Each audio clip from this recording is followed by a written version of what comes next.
5 आरोपियों को पुलिस ने गिरफ्तार कर लिया है। जो मुख्य आरोपी है उनमें से एक सरफराज भी शामिल है इस गिरफ्तारी में। और निश्चित तौर पे जो खबरें आ रही हैं वो ये बात पता चल रही है कि इनकाउंटर किया गया है और इनकाउंटर में शायद एक व्यक्ति की मौत भी हो गई, ऐसी कुछ खबरें मिल रही हैं। इसकी पुष्टि अभी पुलिस ने की नहीं है, लेकिन निश्चित तौर पे जो चीजें सामने आई हैं वो बड़ी बात है कि अगर सरकार ताबड़तोड़ इनकाउंटर कर रही है उसके बावजूद भी उत्तर प्रदेश में लॉ एंड ऑर्डर सही नहीं, दंगे भी हो रहे हैं और हत्याएं भी हो रहे हैं, बलात्कार भी हो रहे हैं। तो कौन सा फार्मूला मौजूदा सत्ता चाहती है, किस तरीके से लॉ एंड ऑर्डर सही करना चाहती है? मनोज जी, अभी आप खुद ही कह रहे हैं कि अभी ये पुष्ट जानकारी नहीं है कि एनकाउंटर में किसी की मौत हुई है नहीं हुई है, तो आप अभी से सवाल क्यों उठा रहे हैं? पकड़ने के लिए तो पुलिस कई बार गोली चलाती है जब भाग रहे होते हैं आरोपी। तो नहीं, मैं इसलिए बोल रहा हूँ क्योंकि इनकाउंटर उनका तो बड़ा पेशा है, पुराना पेशा है, लोगों को जान लेना वो पेशा है मौजूदा मुख्यमंत्री का और उनकी सत्ता में बैठे उनके जितने भी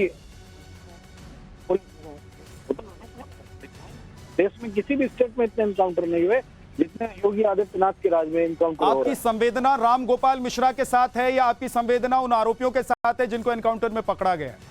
मैं किसी भी आतंकी प्रवृत्ति के व्यक्ति के साथ संवेदनाएं नहीं रखता, वो फिर कोई तालिब हो या कोई राम गोपाल मिश्रा हो।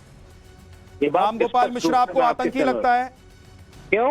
किसी के मकान पे चढ़ के आप गाली दोगे, उसका गिरा दोगे, आतंक मचाओगे, गाली गलौज करोगे, उसके बाद वो आतंक नहीं और क्या है? आपको लग रहा है कि इसमें पूरी गलती, आपको लग रहा है मनोज यादव जी की इसमें पूरी गलती राम गोपाल मिश्रा की थी इसलिए उसकी हत्या कर दी गई, और हत्या कर दी गई तो आपको बिल्कुल भी अफसोस नहीं है, संवेदना नहीं है उसके परिवार के साथ? पूछा है आपने, अच्छा सवाल पूछा। सबसे बड़ी गलती योगी आदित्यनाथ की है कि जहां हजारों लोगों की भीड़ थी वहां 4 पुलिस वाले थे। मैं राम गोपाल मिश्रा पर क्योंकि आपने सवाल उठाया तो पहले उसको आप जवाब दे दीजिए, उसके बाद आप लोग राजनीति तो करते रहिएगा।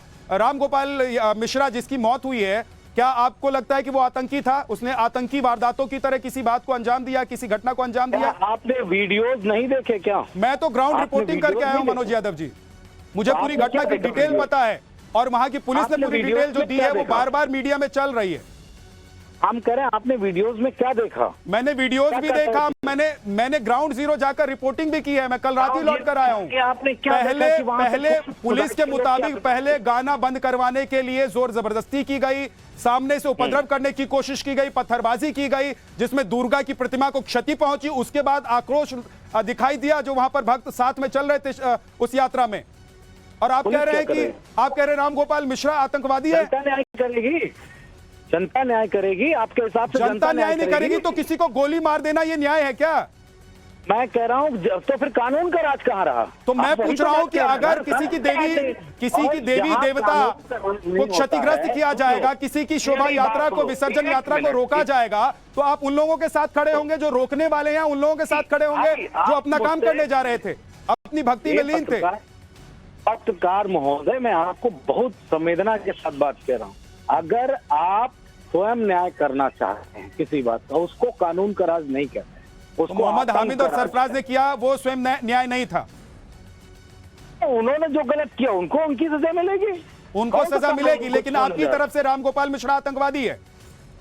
अब उनकी जो प्रक्रिया, जो उनकी क्रिया थी वो इस तरह नहीं हो सकती है। पुलिस की जिम्मेदारी है, अगर इस तरह की हरकतें किसी ने की तो उसको बंद किया जाए। आप बताइए किस तरह की राजनीति है और किस तरह की आपकी संवेदना है और किस तरह की मानसिकता है मनोज यादव जी? माफी के साथ मैं जानना चाहता हूं, पूछना चाहता हूं कि जिस शख्स की, जिस युवक की गोली मारकर हत्या कर दी गई, आप उसको आतंकवादी कह रहे हैं, और जिन लोगों ने हत्या की है उसके बारे में आप कह रहे हैं कि कानून अपना काम करता रहेगा। तो भाई पुलिस ने हत्या की है तो उनको भी वही कहा जाएगा, जो कानून को हाथ मिलेगा उसको क्या कहा जाएगा? कानून को किसने हाथ मिलेगा उसको क्या कहा? जिन्होंने शोभा विसर्जन यात्रा को रोकने की कोशिश की उन्होंने कानून को हाथ में लिया। कानून में हाथ, तो उनको भी गलत कहा, उनको कौन जस्टिफिकेशन दे रहा भैया? मतलब आप देखिए, आप प्रवक्ता हैं मनोज यादव जी समाजवादी पार्टी के, और आपने कहा कि राम गोपाल मिश्रा आतंकवादी है, उसने जो किया वो आतंकवादी प्रवृत्ति थी। बिल्कुल, इसको समाजवादी पार्टी का आधिकारिक बयान मैं मानूं? आप लोगों के लिए, समाजवादी पार्टी के लिए, अखिलेश यादव जी के लिए, क्या राम गोपाल मिश्रा आतंकवादी था? चिल्लाइए कम, आप सवाल का जवाब ज्यादा लीजिए, वर्डिक्ट इसलिए लीजिए। क्या कानून को हाथ में लेना आतंकवाद की प्रवृत्ति नहीं है क्या? मैं वही पूछ रहा हूँ, मैं बहुत सिंपल सा एक सवाल पूछ रहा हूँ और आपके ही जवाब पर मैं सवाल पूछ रहा हूँ कि क्या राम गोपाल मिश्रा मनोज यादव समाजवादी पार्टी अखिलेश यादव जी की नजर में आतंकवादी था? बिल्कुल, जो गलत काम करेगा वो गलत ही कहा जाएगा, वो चाहे राम गोपाल मिश्रा हो, चाहे कोई मोहम्मद सलमान हो। चलिए, बहुत बहुत शुक्रिया। मनोज यादव कह रहे हैं कि राम गोपाल